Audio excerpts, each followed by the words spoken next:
Video में अपने जो बीटेक मेरी जर्नी रही है उस बीटेक जर्नी के हिसाब से आप लोगों की जो जर्नी है उससे थोड़ा मैच करने की कोशिश करूँ। अगर जो भी स्टूडेंट्स हैं वो यूपी बोर्ड से बिलोंग करते हैं और गांव से किसी गवर्नमेंट कॉलेज से पढ़े हुए हैं, हिंदी मीडियम से पढ़े हुए हैं, तो क्या उनके लिए डिफिकल्टीज आगे जाके होती है बीटेक में और किस तरीके से वो अपने आप को बहुत अच्छे से रख सकते हैं और एक तरीके का अपने आप को प्रूव कर सकते हैं।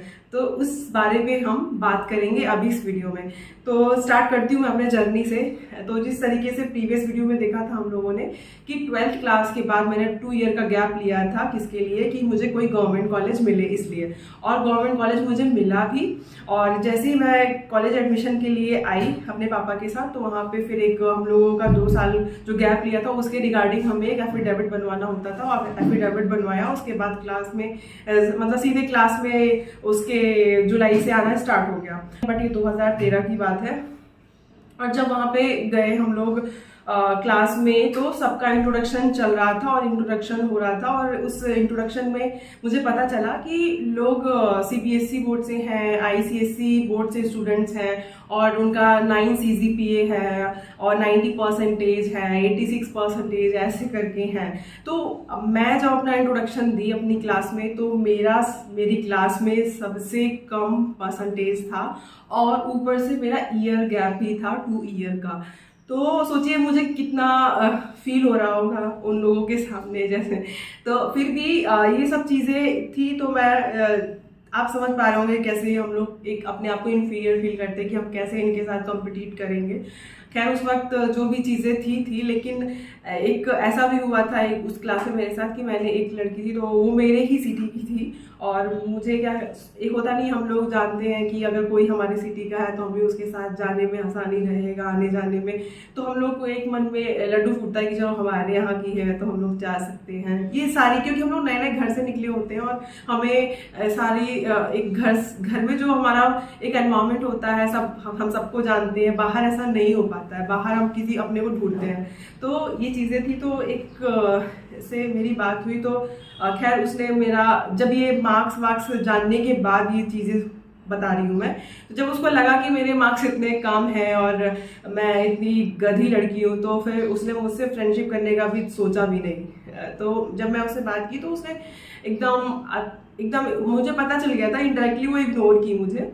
खैर ये चीज़ें मेरे साथ हुई, तो एक तरीके से मुझे बहुत इन्फीरियर फील हुआ कि यहाँ के तो स्टूडेंट्स मुझसे बात करने को भी रेडी नहीं हैं।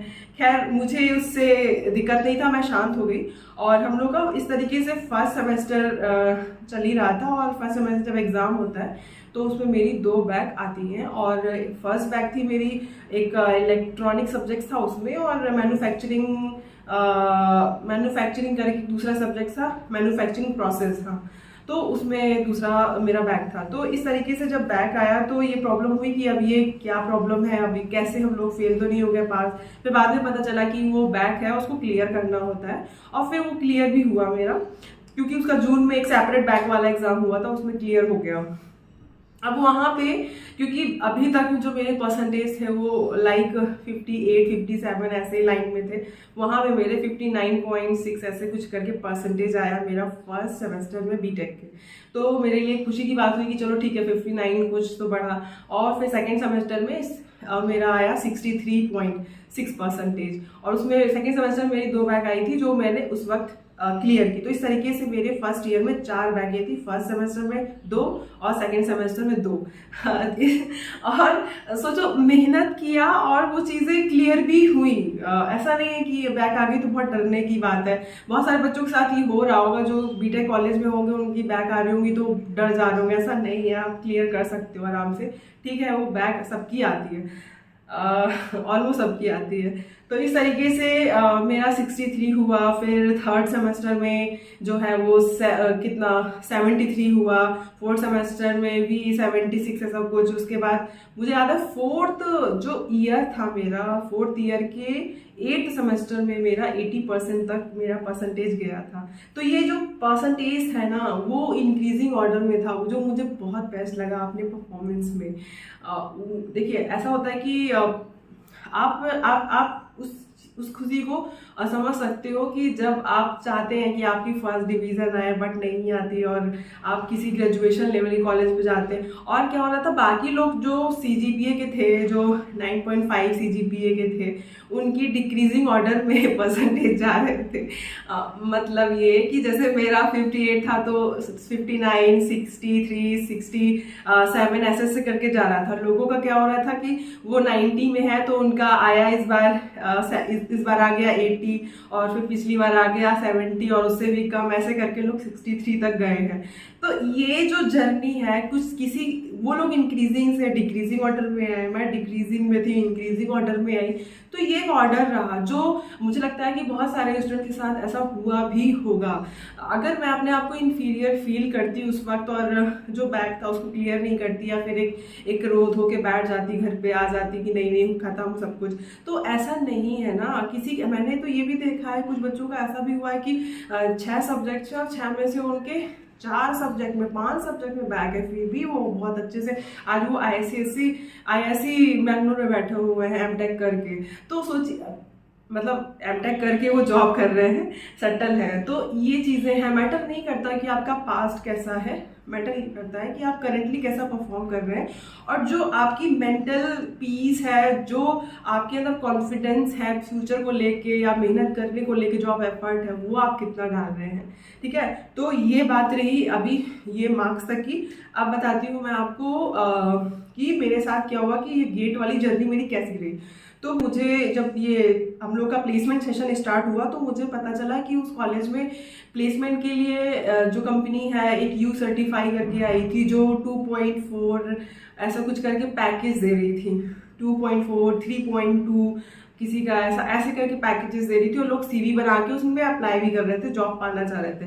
तो क्या हुआ कि मुझे चीज़, जब मैंने मेरी एलिजिबिलिटी क्राइटेरिया वहाँ पे फेल हो गया। जब वहाँ पे बोला गया था कि थ्रू आउट द अकेडमिक आपका 60% होना चाहिए, बट मेरा नहीं था, क्योंकि थ्रू आउट अकेडमिक में 10-12 भी आ जाता है। तो ये चीज़ें थी, तो इस वजह से मैं प्लेसमेंट में बैठ नहीं पाई। अपने 10th और 12th एग्जाम जो परसेंटेज थे उसके कम होने की वजह से प्लेसमेंट में नहीं बैठ पाई।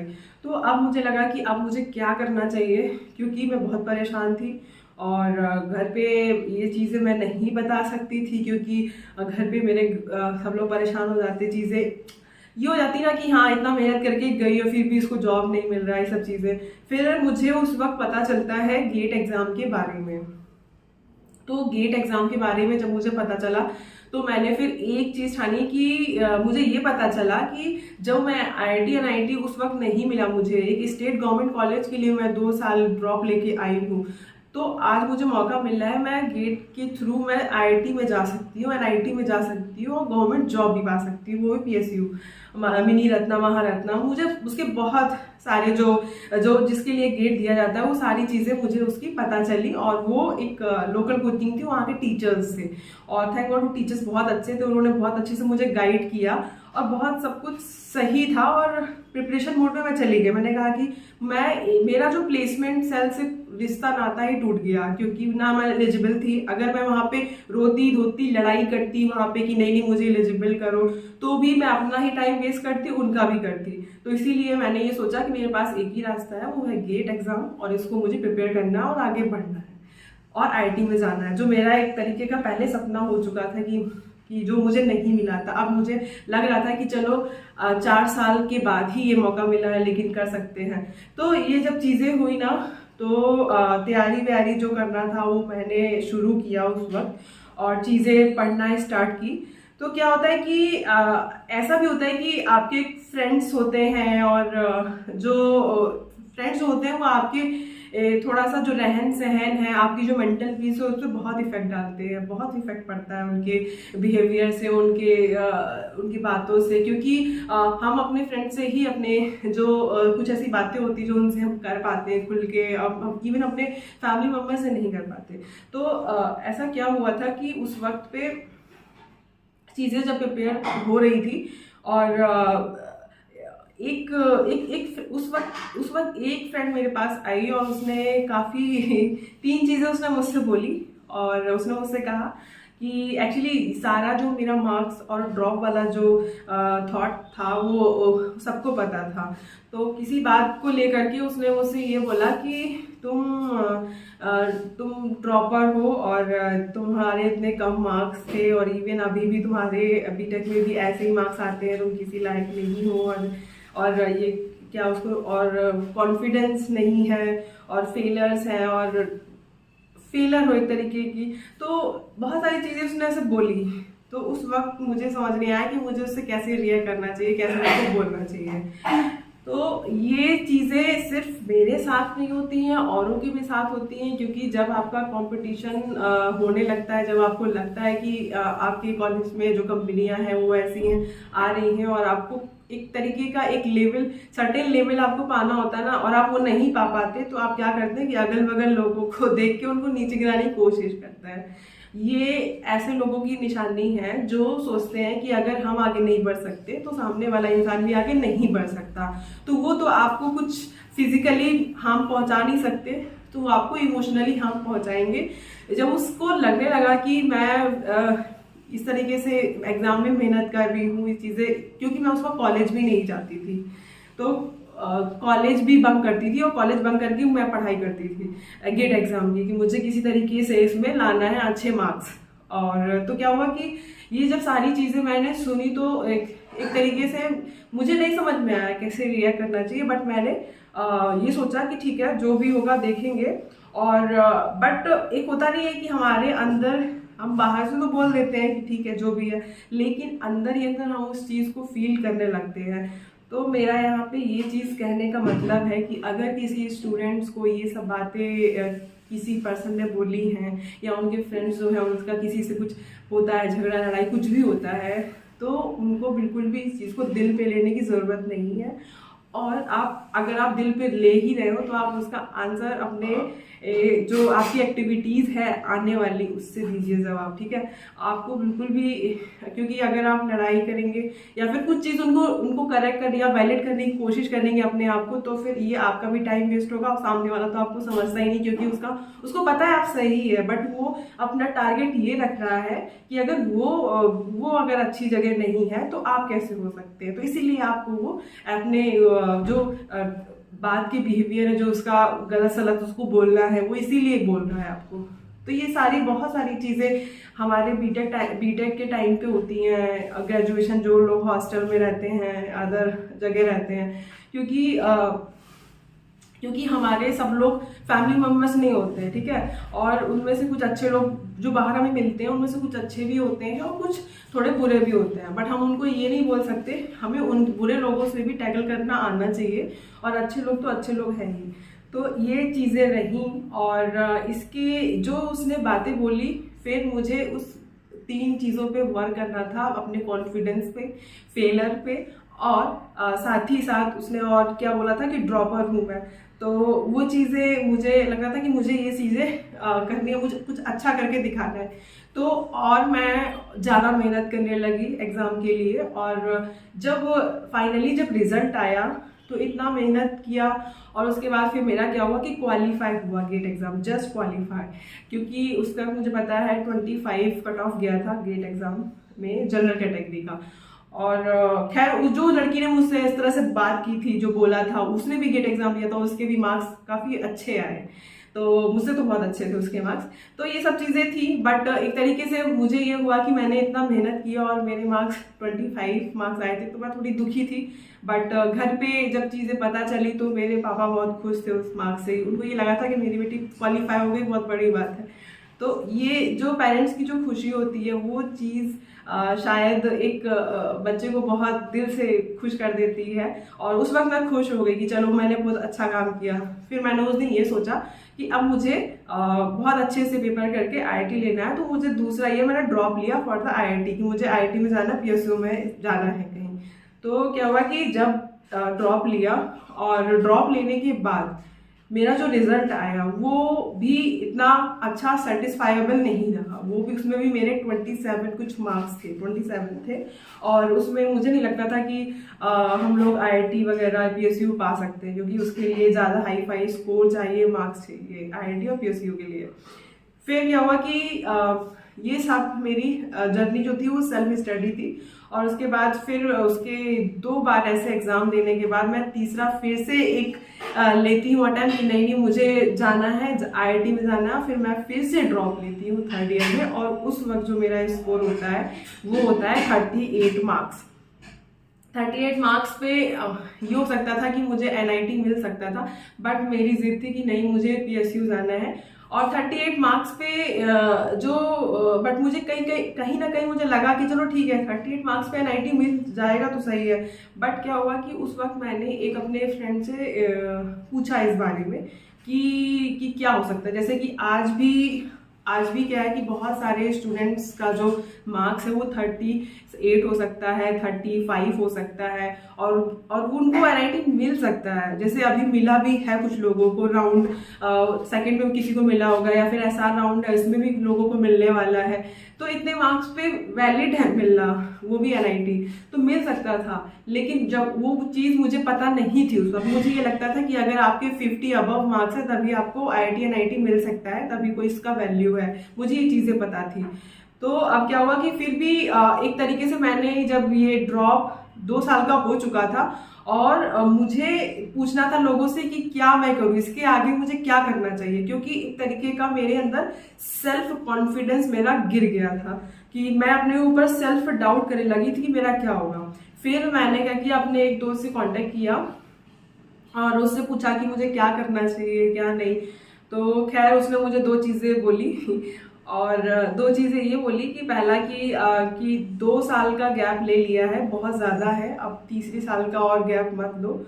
और जो फर्स्ट उसने एडवाइस दिया था वो ये दिया था कि कोई छोटा मोटा जॉब ले लो, और या फिर कोई किसी स्कूल की टीचर बन जाओ। और दूसरा ये दिया था कि कहीं मतलब इतना गेट एग्जाम में प्रिपेयर करने का इतना टाइम वेस्ट मत करो प्रिपेयर करने में, सीधे क्या करो कि और भी बहुत सारी चीज़ें हैं करने को, तो आराम से ब्यूटी पार्लर भी खोल सकती हूँ, वहाँ भी जा सकती हूँ, वहाँ पे कमा सकते हैं पैसे।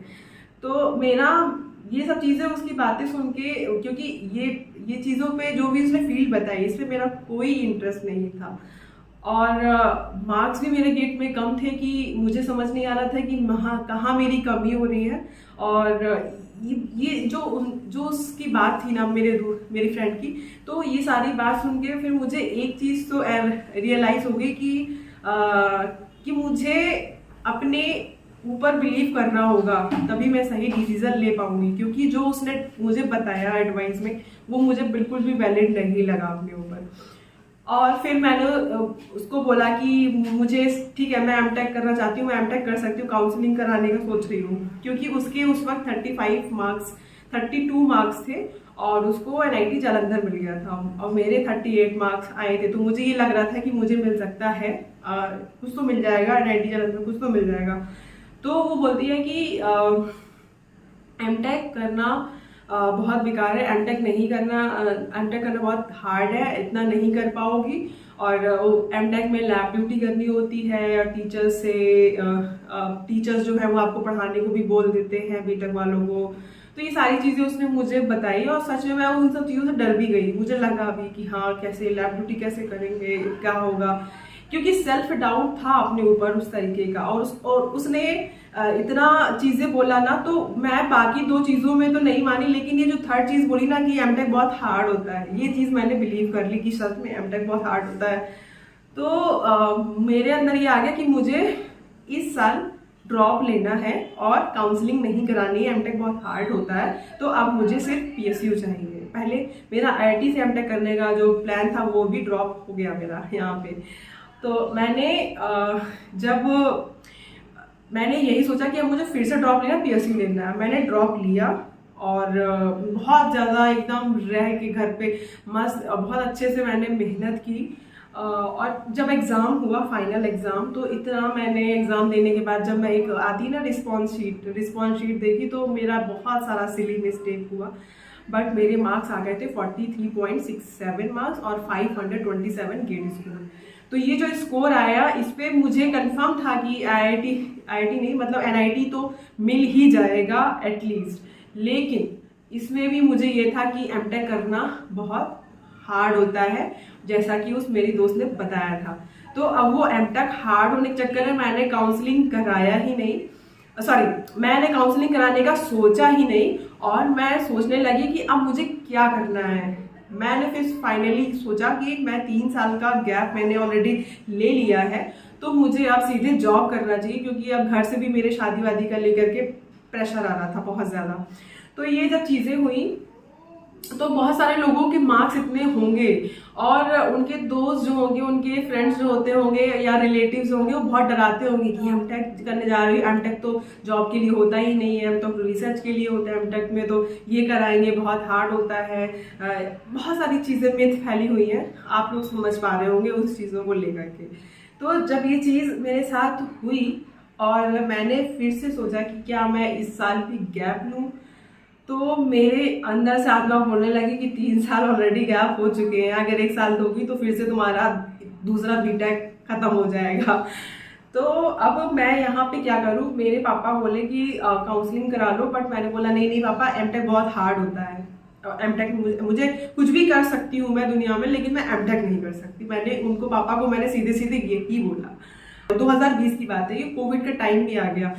तो फिर मुझे ये चीज़ दिमाग में मेरे सडनली स्ट्राइक हुई कि सब कुछ ऑनलाइन हो रहा है, और जो आईटी फर्म है, मतलब आईटी जो कॉर्पोरेट है, वो किस तरीके से बहुत अच्छे हैं, क्योंकि न्यूज़पेपर सुन रहे थे कि वहाँ पे ऑनलाइन वर्क हो रहा है, और वर्क फ्रॉम होम सबका हो रहा है। जो फील्ड जॉब है वो लोग घर बैठ गए थे, और जो आईटी कंपनीज थी वो अभी भी चल रही थी वो वर्क फ्रॉम होम के थ्रू। तो इस तरीके से मैं देख रही, तो एक तरीके का मेरा प्राइवेट जॉब को लेकर के नज़रिया चेंज हुआ कि हाँ ऐसा कर सकते हैं। और दूसरा मैंने ये सोचा कि ऑनलाइन ही तो है, तो वैसे भी मैं सेल्फ स्टडी करती हूँ घर पे, तो अगर मैं क्या करूँ, यहाँ पे कोर्स ले लेती हूँ, और वो जो मतलब किसी एनआईटी में एडमिशन ले लेती हूँ, और वहाँ से जो ऑनलाइन कोर्स होगा तो ऑनलाइन करती रहूँगी, साथ ही साथ मेरा प्रिपरेशन भी होता रहेगा। मैंने ये चीज़ दिमाग लगाई, और फिर मैंने क्या किया कि काउंसलिंग करा लिया, क्योंकि मैं बस हार्ड इसलिए समझती थी कि क्योंकि वहाँ पे लैब ड्यूटी होती थी, पढ़ाना पड़ता था बच्चों को, तो ये सारी चीज़ें सुन के मैं उसको हार्ड समझ रही थी और वहाँ पे जाना नहीं चाहती थी। ऑनलाइन वे में तो मैं सोच रही थी कि वो क्या ही मुझसे लैब ड्यूटी कराएंगे।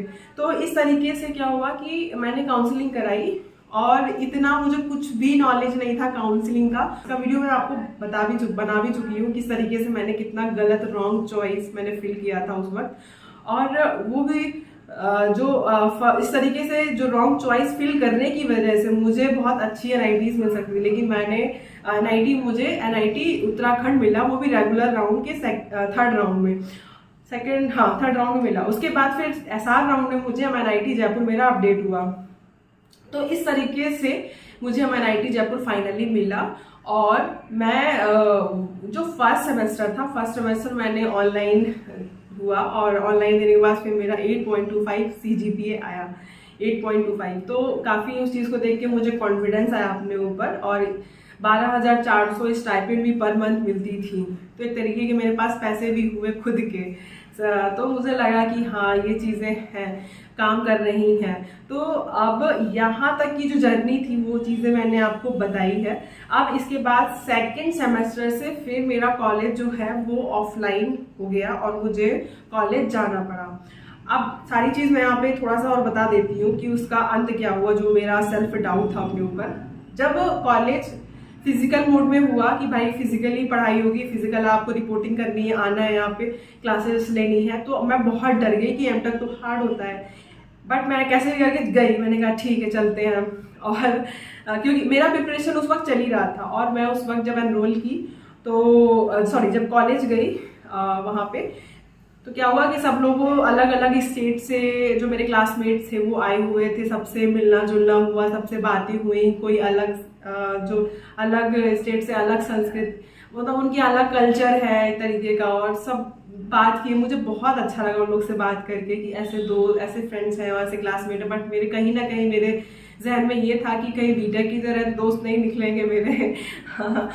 बहुत, क्योंकि बीटेक में मेरा फ्रेंडशिप को लेके बहुत ही बुरा एक्सपीरियंस रहा है, और मैं ये नहीं बोल रही हूँ कि आपके भी दोस्त बुरे हो सकते, क्योंकि ये मेरा पर्सनल इंडिविजुअल एक्सपीरियंस है। और बस मेरा जो कॉमन जो एक्सपीरियंस वो ये है कि जो भी मैंने चीज़ें फेस की हैं वो आप भी कर रहे होंगे, ठीक है। तो अब यहाँ पे क्या मैं बताना चाहती हूँ कि जब सेकेंड सेमेस्टर में गई और वहाँ जाने के बाद मेरी लैब ड्यूटी मुझे करनी, मेरे जो सुपरवाइज़र थे बहुत अच्छे थे और उन्होंने मुझे लैब ड्यूटी वगैरह तो करना मेरा काम था, और बीटेक स्टूडेंट्स की क्लासेस वगैरह वो भी जाता नहीं एक दो, तो ये सब चीज़ें करनी पड़ती थी। तो मुझे इन सब चीज़ों में बहुत अच्छा लगा, मज़ा आया, मुझे इसमें कोई कठिनाई कोई हार्डनेस नहीं लगा मुझे कि क्या है। उस जो मेरी फ्रेंड थी उसने जो भी मुझसे बोला, मुझे उस वक्त अंदाज़ा हुआ कि कितना उसने गलत मुझसे बोला था, क्योंकि एक्चुअली वो अपनी जगह सही हो सकती है, उसने जो बोला सही बोला होगा अपने हिसाब से, अपने इंडिविजुअल चॉइस के हिसाब से, बट वो ज़रूरी नहीं है कि वो जो इसकी इंडिविजुअल जो वो फेस कर रही है वो मैं भी फेस करूँ। शायद वो चीज़ मुझे अच्छी लगे क्योंकि मेरा इंट्रैक्शन अच्छा है, क्योंकि मैंने चीज़ों को, पहले मैं इंट्रोवर्ट थी, बाद में मैंने चीज़ें रियलाइज़ की जब वो सारी चीज़ें बीटेक में उस लड़की ने मुझसे ऐसे बोला, सेल्फ कॉन्फिडेंस, उस पर मैंने काम किया और मुझे सच में मुझे बहुत कॉलेज में आके मुझे बहुत अच्छा लगा वहाँ पे। और एक मेरा जो एक नज़रिया था ना कि PSU जाना है कि IIT जाना है, मुझे वहाँ इतना अच्छा लगा कि वो सारी चीज़ें, पुरानी बातें मैं भूल ही गई, मुझे वहाँ पे बहुत अच्छा लगा। और लैब ड्यूटी हो, पढ़ाई से रिलेटेड चीज़ें हो, लैब असाइनमेंट हो, बहुत मज़ा आता था उनको करने पे, कोडिंग, लोग कोडिंग करना स्टार्ट कर दिए थे।